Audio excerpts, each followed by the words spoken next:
जब भारत वर्ण व्यवस्था में था और वर्ण व्यवस्था में शूद्र अछूत सबसे निचले पायदान पर थे, उनके पास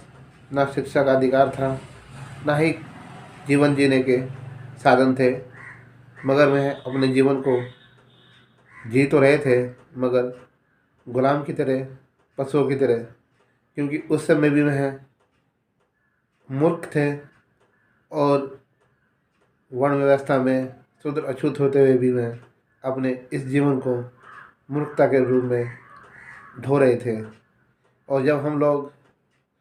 शिक्षित हुए, तब भी आज हम शिक्षित होने के बावजूद भी मूर्ख ही है। साथियों, आप सभी को जय भीम, नमो बुद्धाय, जय भारत, जय संविधान। साथियों, आप सभी ने यदि मेरा चैनल सब्सक्राइब नहीं किया है तो सबसे पहले आप मेरे चैनल को सब्सक्राइब कर लीजिए, बेल आइकन की घंटी जरूर दबाएं। साथ ही यदि आपको यह वीडियो अच्छी लगती है तो आप इसको ज़्यादा से ज़्यादा अपने व्हाट्सएप ग्रुप, फेसबुक पेज इत्यादि पर से शेयर करें, लाइक करें और अपने विचार यूट्यूब चैनल के कमेंट बॉक्स में ज़रूर बताएं। साथियों, भारत जब वर्ण व्यवस्था में था, जब ब्राह्मण उच्च कोटि पर बैठा हुआ था और ब्राह्मणों के हाथ में सत्ता चलाने की हुकूमत थी, उस समय भी उस समय के ब्राह्मणवादी लोगों ने वर्ण व्यवस्था में आए हुए शूद्र अछूतों को अपना गुलाम बनाया। और गुलाम बनाने का मुख्य कारण था कि शूद्र अछूत हर चीज़ों से वंचित था, इसलिए उनको जो है गुलाम बनाना आसान था। और जब किसी व्यक्ति के पास कोई भी साधन ना हो अपने दुश्मन को हराने के लिए, अपने दुश्मन से सबल होने के लिए, तो ऐसे व्यक्ति कमज़ोर होते हैं और कमज़ोर व्यक्तियों को कोई भी दबा सकता है, कोई भी अपना गुलाम बना सकता है। साथियों, उस समय में भी ब्राह्मण मुट्ठी भर आए और मुट्ठी भर ब्राह्मणों ने भारत में आते ही समझ लिया था कि यदि हमें भारत में अपनी प्रबल शक्ति को बढ़ाना है तो पहले इन तमाम बुद्धिस्टों को, जो कि भारत के मूल निवासी है, उनको कमज़ोर करना होगा, उनको उनकी ताकत उनसे छीननी होगी, उनकी संस्कृति को मिटाना होगा, उनकी सभ्यता को मिटाना होगा, उनके ताकतवर राजा महाराजाओं को गुलाम बनाना होगा या मारा जाना होगा। इसलिए उन्होंने षड्यंत्र रचा, कूटनीति अपनाई, साम दंड भेद लगाए और इस कारण जो है वह आज उस समय सफल भी हुए। उन्होंने हमारे मूल निवासी राजाओं को उनकी कमजोरी के कारण उन्हें ध्वस्त कर दिया, उन्हें कमज़ोर कर दिया, उनसे उनकी सत्ता छीन ली, उनसे उनकी संस्कृति को ख़त्म कर दिया। और इसका कारण सिर्फ़ और सिर्फ हमारी मूर्खता रही है, हमारी कमज़ोरी रही है, जिसका फ़ायदा वह लोग आज भी निरंतर लेते आ रहे हैं। साथियों, जब किसी मूल निवासी की या किसी व्यक्तियों की जीवन से उनकी सभ्यता, उनकी संस्कृति, उनके धर्म ग्रंथ, उनके राजा महाराजा इत्यादि सभी खत्म हो जाते हैं, तो आप समझ सकते हैं कि जो व्यक्ति उस समय ताकतवर होता है वह व्यक्ति उनका राजा बन जाता है। और जो राजा होता है वह जैसे चाहे वैसे अपनी प्रजा को अपना गुलाम बना सकता है। इसलिए ब्राह्मणवादी लोगों ने समय समय पर यही काम किया और जिसके कारण हमारे मूल निवासियों को 5000 सालों से गुलामी झेलनी पड़ी, संघर्ष करते रहे। और समय समय पर हमारे कई संत महापुरुष ने जन्म लिया और इस शूद्र अछूत समाज को जगाने का काम किया, उन्हें सचेत करने का काम किया, उन्हें प्रबल बनाने का काम किया, उन्हें अधिकार दिलाने का काम किया, उन्हें शिक्षा से जोड़ने का काम किया। मगर हमारे उस समय के व्यक्ति जो है, हमारे शूद्र अछूत समाज के लोग हमारे इन संत महापुरुषों की विचारधारा को नहीं समझ पाए, जिसके कारण आज हम लोग भी ब्राह्मणवादी व्यवस्था को अपना रहे हैं, उन्हें अपने कंधों पर ढो रहे हैं, और जिसके कारण आज हमारी मूल निवासी महिलाएं भी इनकी सबसे ज़्यादा गुलाम बनी हुई है, क्योंकि वह सबसे ज़्यादा आडंबर करती है, सबसे ज़्यादा पाखंडवाद करती है, सबसे ज़्यादा अंधविश्वास में पड़ी रहती है, और उनकी बनाई हुई काल्पनिक रीति रिवाजों को अपने दिमाग से, अपने मन से ढो रही है। साथियों, क्योंकि ब्राह्मणवादी व्यक्ति समझते थे यदि इन मूल निवासियों को अपना गुलाम बनाना हो तो पहले इनकी औरतों को गुलाम बना लो, मानसिक रूप से, आर्थिक रूप से, धार्मिक रूप से, तभी हम इन सब पुरुषों को भी गुलाम बना सकते हैं। और यही कारण हुआ कि जब परिवार की महिला आडंबर में पड़ जाती है, काल्पनिक देवी देवताओं के बनाए हुए रीति रिवाजों में पड़ जाती है, तो वह उसको करने लगती है। इसका कारण यही था कि हमारी उस समय की महिलाएं भी अशिक्षित थी, जिसके कारण उनको डरा धमका कर, उन्हें भूत इत्यादि का डर दिखाकर उनके दिल और दिमाग में वह डर बिठाया गया। और साथ ही साथ यदि वह नहीं मानते थे तो उनको प्रताड़ित किया जाता था, उनको शोषित किया जाता था, जिसके कारण जो है वह इस व्यवस्था को अपनाने के लिए मजबूर हो गई। साथियों, आज हम देख सकते हैं भारत आज़ाद होने के बाद भी, साथ ही बोधिसत्व डॉक्टर बाबा साहब भीमराव अम्बेडकर जी के भारतीय संविधान के माध्यम से हमें वो सारे अधिकार मिले, हमें वह सब सुख सुविधाएं भारतीय संविधान के माध्यम से मिल गई जो हमें नहीं मिली थी वर्ण व्यवस्था के समय। आज हम उन सभी सुख संपदाओं में जी तो रहे हैं, मगर मेरा मानना है कि आज भी हम मूर्ख हैं, आज भी हम अपनी मूर्खता का परिचय देते आ रहे हैं। साथियों, यदि आप सभी को लगता है कि मैं आपको मूर्ख कह रहा हूँ तो इसके लिए मैं क्षमा चाहूँगा, क्योंकि मूर्ख मैं इसलिए कह रहा हूँ कि हम लोग शिक्षित तो हैं, मगर शिक्षा का हम सही अर्थ नहीं समझ रहे हैं। हम लोग शिक्षित बनकर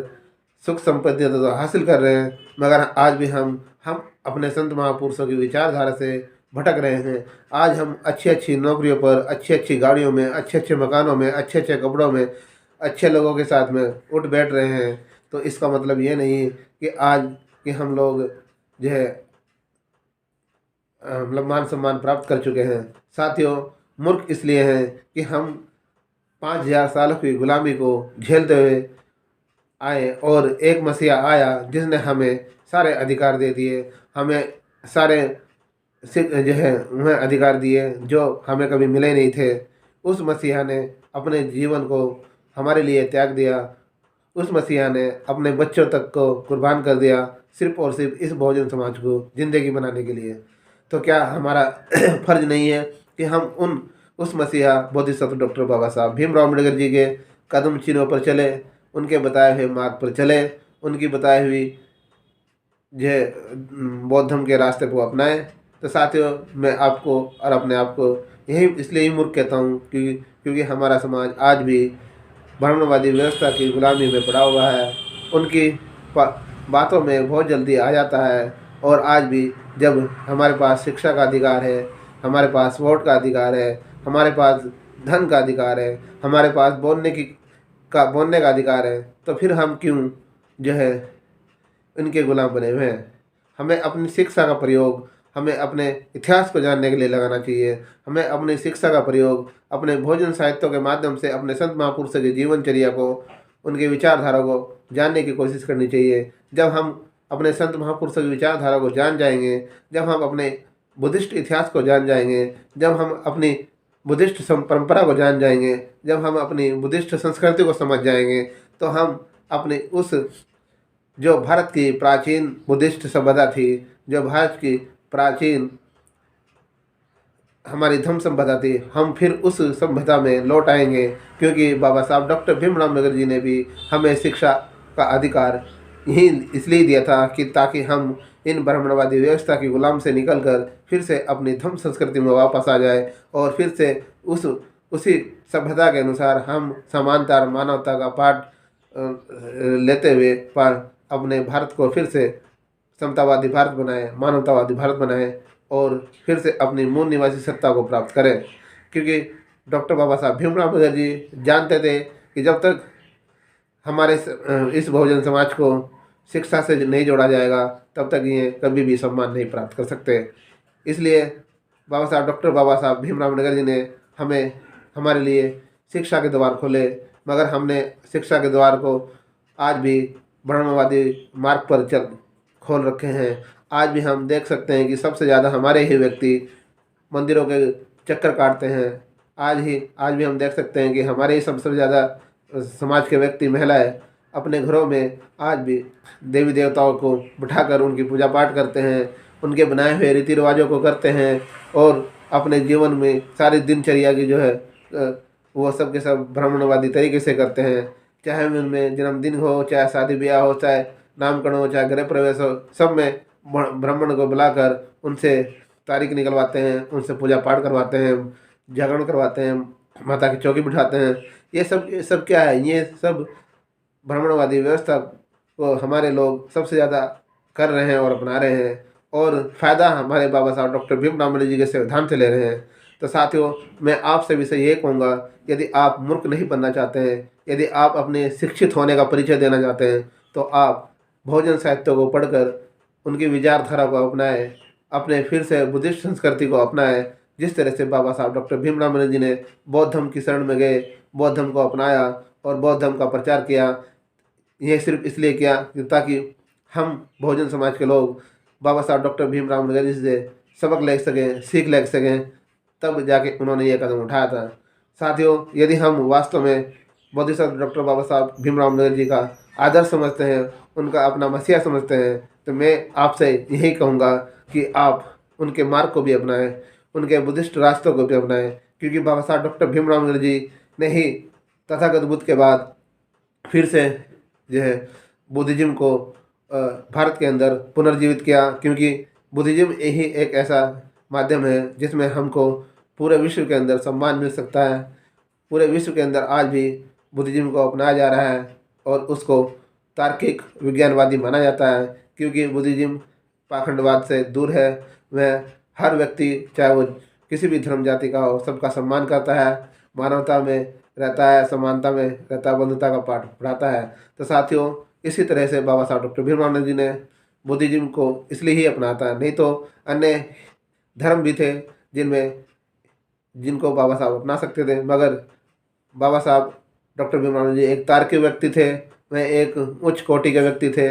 उन्हें विश्व का सिंबल ऑफ नॉलेज भी इसलिए कहा जाता है क्योंकि उनके ज्ञान के आगे कोई दूजा नहीं था। साथियों, बाबा साहब डॉक्टर भीमराव अम्बेडकर जी को यदि आप अपना आदर्श समझते हैं, उनको अपना मसीहा समझते हैं, तो मैं आपसे भी से यही कहूँगा कि आप अपनी मूर्खता का परिचय ब्राह्मणवादी व्यवस्था को मजबूत करने में न लगाए, उनकी सत्ता बनाने में न लगाए, उनकी संस्कृति को बढ़ाने में न लगाए, उनकी धार्मिक आस्था को बढ़ाने में न लगाए, बल्कि अपनी शिक्षा का परिचय जो है अपने आप को सबल बनाए, अपने आप को आर्थिक रूप से मजबूत बनाए, अपने आप को जो बुद्धिज्म संस्कृति से जोड़े, बुद्धिज्म बहुजन साहित्य को पढ़ें और फिर से भारत के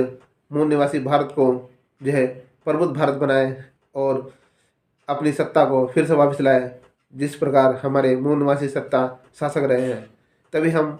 अपनी आने वाली पीढ़ी को एक सबल रास्ता दिखा सकते हैं, उनको बुद्धिज्म के मार्ग पर लेकर जा सकते हैं, उनको विज्ञानवादी बना सकते हैं। जैसे कि आज पूरा विश्व जो है विज्ञानवादी बनकर तरक्की कर रहा है। यदि हमें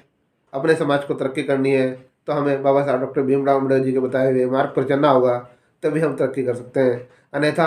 आप शिक्षा का कितना ही अच्छा प्रयोग करते रहो,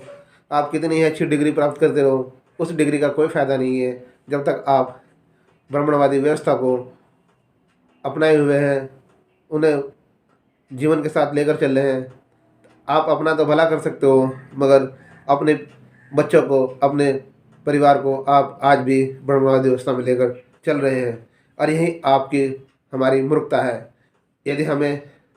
अपने आप को मूर्ख नहीं साबित करना है तो यह भोजन साहित्य को पढ़े, बोधिसत्व डॉक्टर बाबा साहब भीमराव को पढ़े, ज्योतिबा फुले जी को पढ़े, पेरियार जी को पढ़े, तथागत बुद्ध को अपनाएं, संत रविदास जी को पढ़े, नानक कबीर जी को पढ़े। हम जब उनके साहित्य को पढ़ लेंगे तो हम फिर से भारत को प्रबुद्ध भारत बना देंगे, फिर से हम सम्राट अशोक के भारत को बौद्धमय भारत बना देंगे, क्योंकि हम लोग बौद्धमय भारत के रहने वाले हैं। हमारी सभ्यता बुद्धिस्ट संस्कृति है और इस संस्कृति को आगे बढ़ाना हमारा काम है। बाबा साहब डॉक्टर भीमराव अम्बेडकर जी के अधूरे किए छोड़े हुए काम को पूरा करना हमारा काम है। तभी हम वास्तव में कह सकते हैं कि हम बाबा साहब डॉक्टर भीमराव जी के अनुयायी हैं, हम उनके सच्चे बेटे हैं, हम उनके सच्चे अनुयायी हैं और उनके आदर्शों को हम पूरा करेंगे। इसी के साथ मुझे उम्मीद है कि मेरे सभी साथी मेरी वीडियो को ज़्यादा से ज़्यादा शेयर करेंगे, मेरे चैनल को सब्सक्राइब करेंगे और यदि आप सभी चाहते हैं कि भारत फिर से प्रबुद्ध भारत बने तो अपने आप को शिक्षित होने का प्रमाण दें और फिर से भोजन साहित्य को पढ़कर अम्बेडकर जी को आदर्श मानकर, उनकी विचारधारा को आदर्श मानकर, उनकी धर्म संस्कृति को आदर्श मानकर अपने जीवन में अपनाएं और अपने आप को इस हिंदुत्ववादी व्यवस्था से निकालकर बुद्धिज्म व्यवस्था में लाए, बुद्धिज्म संस्कृति को अपनाएं। इसी के साथ जय भीम, जय भारत, जय संविधान, नमो बुद्धाय, जय मूल निवासी।